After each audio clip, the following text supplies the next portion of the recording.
നമസ്കാരം പ്രിയ സുഹൃത്തുക്കളെ, ഈ വീഡിയോയിൽ നിങ്ങൾ കാണുന്ന ദേവരാജൻ ഒരു പാരമ്പര്യ സ്വർണ്ണ തൊഴിലാളിയും തൃശ്ശൂർ കേച്ചേരി സ്വദേശിയുമാണ്. കുറച്ചു മാസങ്ങൾക്ക് മുൻപ് രക്തസമ്മർദ്ദം അതിയായി ഉയർന്നതിൻ്റെ ഫലമായി ശരീരത്തിൻ്റെ ഒരു ഭാഗം തളർന്ന് കിടപ്പിലാവുകയുണ്ടായി. കിടപ്പിലായ അദ്ദേഹത്തിൻ്റെ ഷുഗർ ക്രമാതീതമായി വർദ്ധിച്ചതിനാൽ കാലിൽ വ്രണം രൂപം കൊള്ളുകയും ഇരു കാലുകളും കാൽമുട്ടിന് താഴെ വെച്ച് മുറിച്ചു മാറ്റേണ്ടതുമായ സാഹചര്യം വന്നു. ഇദ്ദേഹത്തിൻ്റെ ഇപ്പോഴത്തെ ജീവിത സാഹചര്യം വളരെ മോശം അവസ്ഥയിലെന്നാണ് അറിയാൻ കഴിഞ്ഞത്.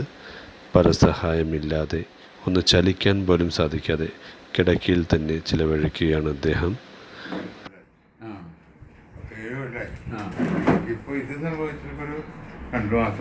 അതല്ലേ,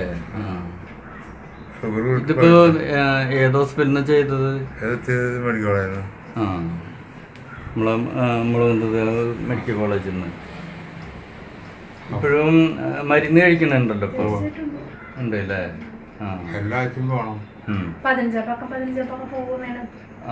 അതല്ലേ. അപ്പൊ എങ്ങനെ പോവാ? വണ്ടി വിളിച്ചിട്ട് പോകും?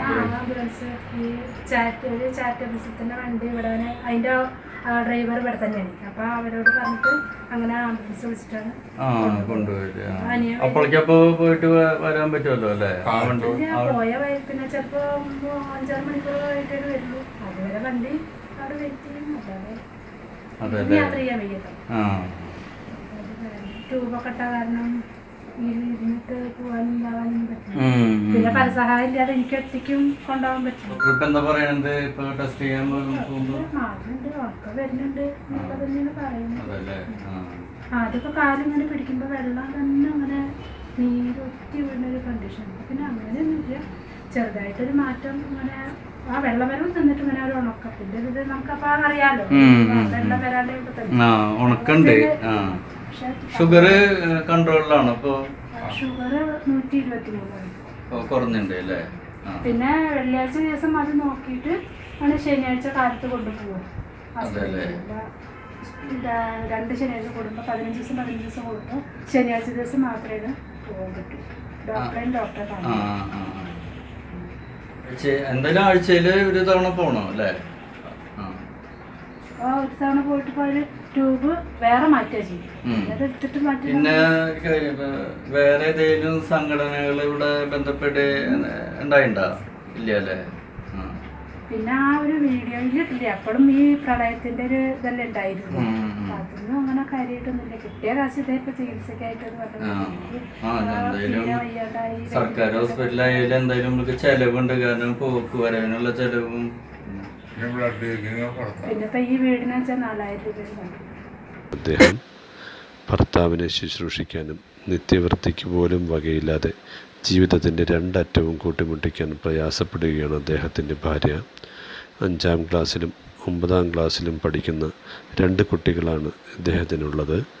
വാടക വീട്ടിൽ കഴിയുന്ന ഇവർക്ക് ഇപ്പോൾ വാടക പോലും സമയത്തിന് കൊടുക്കാൻ സാധിക്കുന്നില്ല എന്നാണ് അറിയാൻ കഴിഞ്ഞത്. സുഹൃത്തുക്കളെ, ഇദ്ദേഹത്തിനും കുടുംബത്തിനും വന്നിട്ടുള്ള ഈ ദുരവസ്ഥയിൽ അദ്ദേഹത്തിനെ നമ്മുടെ ഒരു കൂടപ്പിറപ്പായി കണ്ടുകൊണ്ട് അദ്ദേഹത്തിൻ്റെ ജീവിത പ്രശ്നത്തിന് ഒരു ചെറിയ പരിഹാരം കാണാൻ നമ്മൾ ഓരോരുത്തരും വിചാരിച്ചാൽ തീർച്ചയായും സാധിക്കും. നമ്മളാൽ കഴിയുന്ന ചെറിയ ചെറിയ സാമ്പത്തിക സഹായങ്ങൾ ഈ കുടുംബത്തിന് നൽകാൻ കഴിഞ്ഞാൽ അത് തന്നെയായിരിക്കും ഏറ്റവും ശ്രേഷ്ഠം എന്ന് കരുതട്ടെ. സ്വർണ്ണപ്പണിക്കാരായ നമ്മൾ വളരെ ദുർഘടമായ സാഹചര്യത്തിലൂടെയാണ് കടന്നു പോകുന്നതെന്നറിയാം.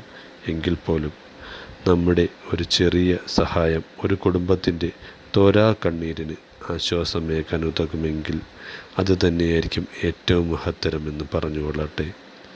ഈ അഭ്യർത്ഥനയെ മതിയാവിധം പരിഗണിക്കും എന്ന ശുഭാപ്ത വിശ്വാസത്തോടു കൂടി സ്നേഹപൂർവ്വം സ്വർണ്ണപ്പണിക്കാർ.